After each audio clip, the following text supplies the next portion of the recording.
So this is stop, collaborate, and listen. Just like Vanilla Ice said. Like a wise man once said. Yeah. Again, my name is Amelia Ampuero. I am the artistic director and founder of Duke City Repertory Theater. And my name is Lauren Myers. I am the director of media and marketing, and I'm also a member of the resident acting company at Duke City Rep. So right now you guys might be saying, well, who the hell is Duke City Repertory Theater? And I'm going to tell you what that is right now. Duke City Repertory Theater is a professional nonprofit theater here in Albuquerque. That means a couple of things when I say professional. It means everybody who works for us gets paid.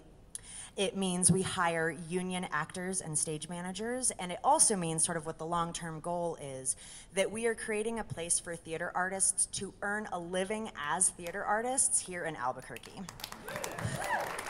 Thank you.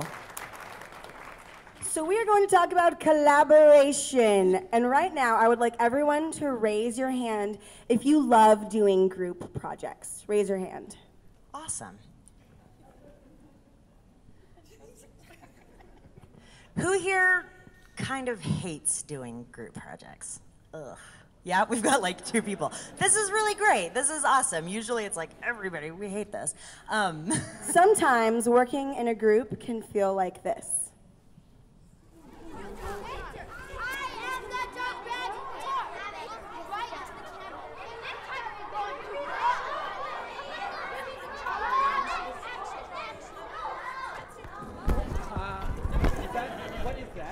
Someone tell me, is that a kid? I can't really see.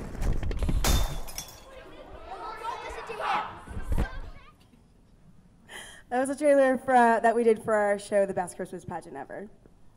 So I love collaboration. I love working with people that are smarter than me. I love, working and problem solving with passionate minds. I love seeing the evolution of a nugget of an idea turn into this full-blown thing that could change the world with just the simple addition of another point of view.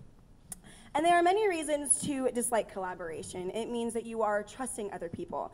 It means allowing things to happen rather than controlling them. It means accepting other people's ideas, and that can be scary, and it can also mean a lot of hard work. It is also, however, 100% necessary to create theater, because creating theater would be virtually impossible without collaboration. So even if you could direct, write, act, tech, costume, market, light your show, you cannot do it without the one piece necessary in the theater collaboration equation, and that is your audience. We at Duke City Rep operate on a pretty simple premise. It's serve the audience. That means a lot of stuff to us, but what it sort of generally means to people like you guys is that we believe that we enter into a contract with our audiences. So when you guys, hopefully, come to see one of our shows, you have given us 2 of your most valuable assets, and that's your time and that's your money. In exchange for that, we are responsible for giving you an art experience that can change your life.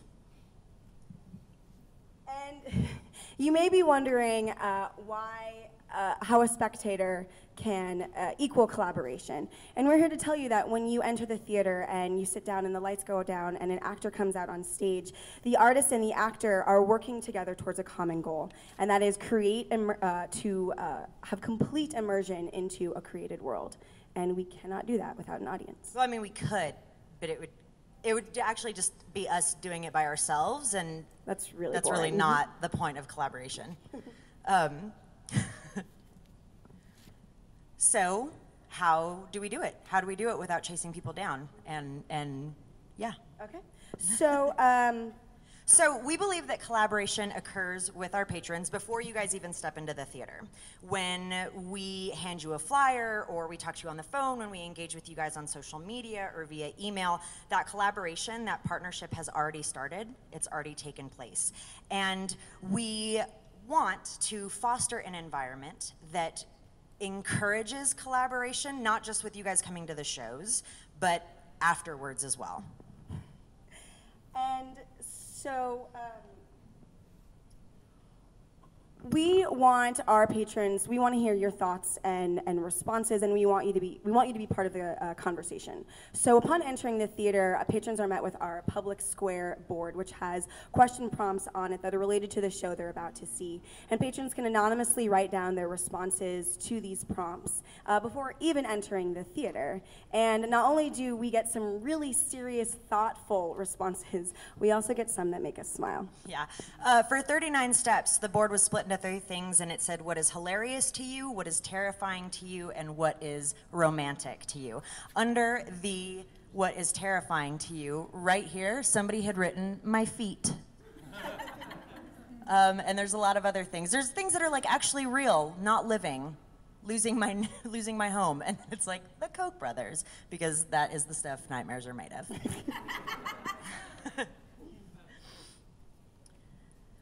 So that's how we engage our patrons before the show starts, but we wanted to continue that collaboration and that partnership. So during the 4th season, we developed something that we call the DCRT Dialogue, and it's a series of post-show discussions that happen after the show, and they're moderated by somebody outside of our company, because we wanted to give our audiences a space and a place to talk about the show that they had just seen. And we, as the actors and as the company, aren't there because we wanted to give them a space to be honest about what worked for them, what didn't work for them, the ability to expand on themes and messages that they saw on the show, and those types of things. The DCRT Dialogue is crucial to us because it shows our audiences that their opinion matters and that they are just as invested in our productions as we are. Our job as a company is to make sure that those lines of communication stay free and clear, because we want to ensure that people have the opportunity to tell us if they loved a show or if they hated it. So we did a production of Animal Farm, and one of our patrons called me. I think he saw it as a matinee, and he called me later on that evening, and he was like, okay. He comes to all of our shows, and he's like, after the show, I talked to my son. He brings a book. Like the first time we saw him, he brought the Thomas Jefferson biography, and I said, are you planning on reading during the show? And he said, well, if I get bored. He's never opened a book during one of our shows. Yeah. So he's like, I talked to my son, I talked to my grandson, and he's like, I don't like this script. I don't like it. I think there's no dramatic function to Animal Farm. It's a satire, and he just went off, and it was a wonderful conversation, because he was not saying, I hated your production. He was like, I want to tell you why I think this didn't work. And I loved it. I loved hearing that from him. Yeah, it's so great that they can say, this didn't really work for me. Awesome. And he comes back. He keeps coming back, which is great. So aside from collaborating with our audiences, we collaborate with other artists and other organizations, and we're going to talk about that for a little bit right now. One of my favorite collaborations is working with designers, because they're just so, they see the world in a medium that I don't see it in, which is awesome.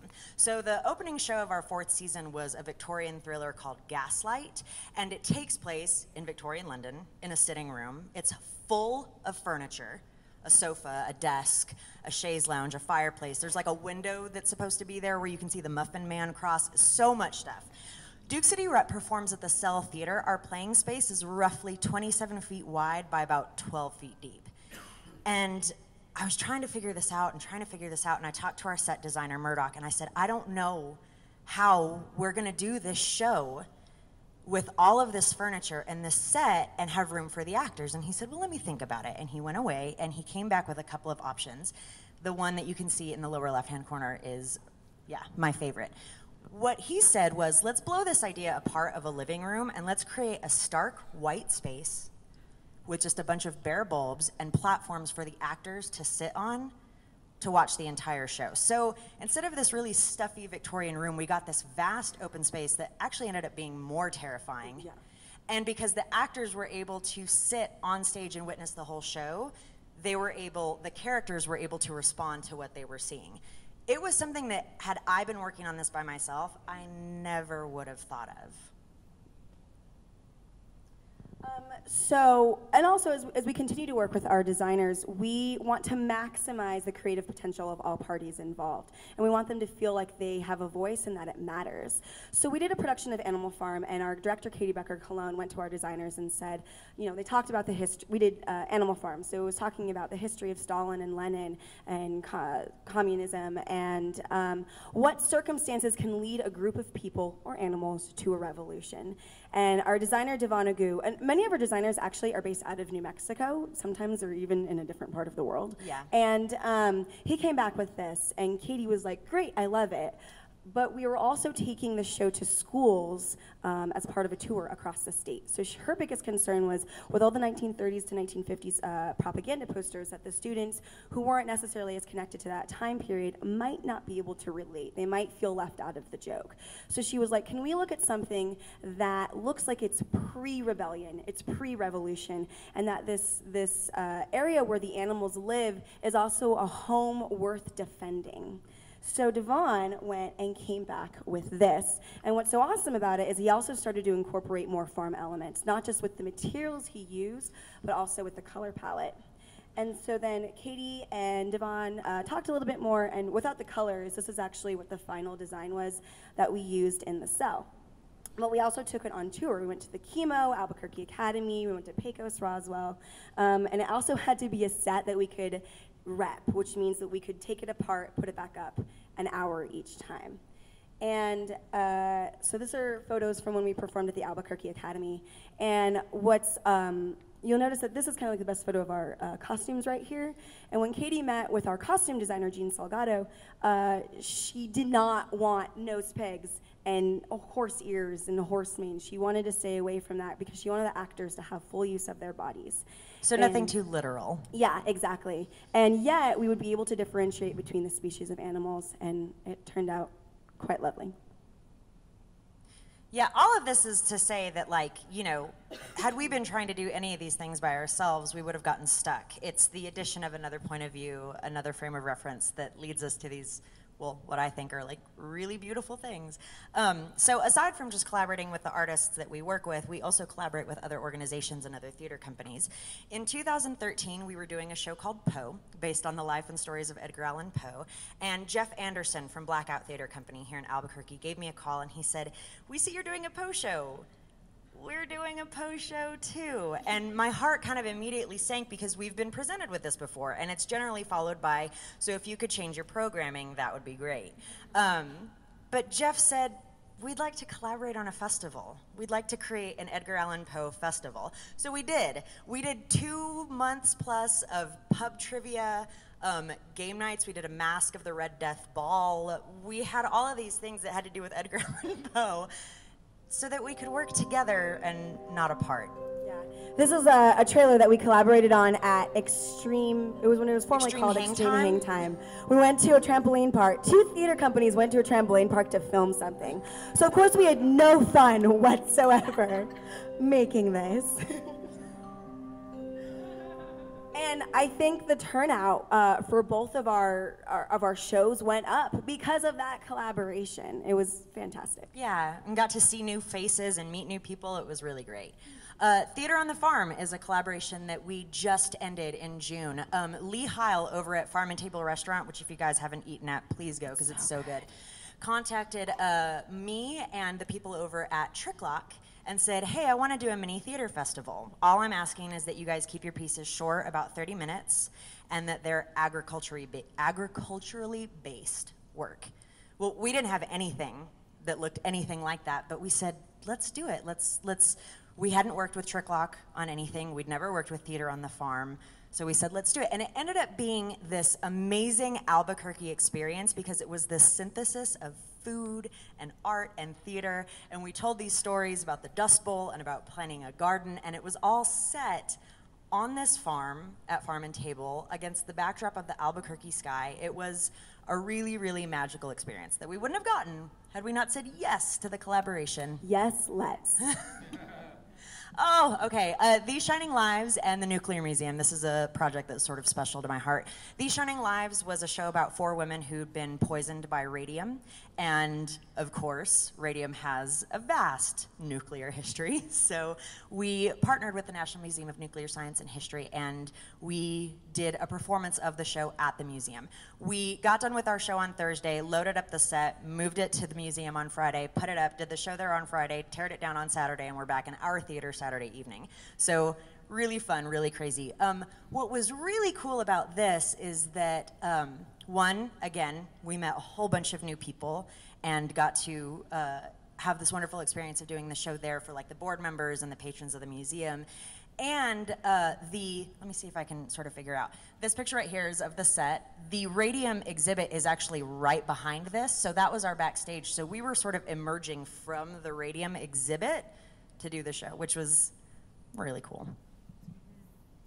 So we also love collaborating with schools just besides tour, and a charter school down in Roswell asked 3 company members to go down and teach documentary filmmaking, and we were like, yes, let's, even though I'd never really studied documentary filmmaking. I'm a filmmaker, but I was like, cool, I'm gonna learn about it, and they were learning to do it for a C-SPAN competition. So we went down to work with these 8th graders. We worked with them for 3 days, and sure enough, a group of 3 girls won an honorable mention for their project. They were visited by the C-SPAN bus, and got letters and videos and visits from local representatives, and it was just fantastic to spread that collaboration to students, the future of New Mexico. Which brings me to a little aside that I'm going to make. We're currently, Lauren and I are going to leave here and we're going to go back to the Imagine Action Conservatory, which is our camp. One of the reasons that the collaboration with Roswell was so important, that the tour of Animal Farm was so important, and that this conservatory is so important, is because we get the chance to work with kids. And we're not teaching these kids like we were saying earlier, like, yeah, smile bigger and kick higher and sing out. We're teaching them about teamwork and about creative problem solving and confidence. And that's the reason to collaborate to us, is the skills of the group are going to be stronger than the skills of any one individual. And we love collaborating so much as a theater company, we do it outside when we don't have to, or we seek other mediums to experiment that in. So we did a short film last summer for the 48-Hour Film Festival, and for those of you who know, making a film in 48 hours is not easy. But we ended up winning several awards, including Best Film, Best Director, Best Actor for one of our company members. And it's awesome to continue exploring what collaboration means in venues that you're not used to. Yeah. Okay, so for this next part, Amelia and I sat down and we were like, how many people did we collaborate with on one production in our 5th season? It was our smallest show, so there's only 3 actors in it. And we were like, for the Drowning Girls, how many people, aside from our audiences, from the hundreds of people that actually experienced the show, 96 people it took to put on that production. Something to think about. 96 people that we could not have done that show without. Yeah. So that's pretty awesome. There we go. Yay. We are lucky that we get to collaborate with so many amazing people and so many amazing artists. Every collaboration that we get into makes us better, and it keeps us on our toes. It keeps us from getting stagnant, and it explodes open our worldview. It shows us that every opinion matters and that every voice is worthy of consideration. It's a really wonderful thing, and I look forward to continuing a long tradition of collaboration within Duke City Rep. So for you all, go out there, collaborate, and change the world. Thank you so much. Thank you.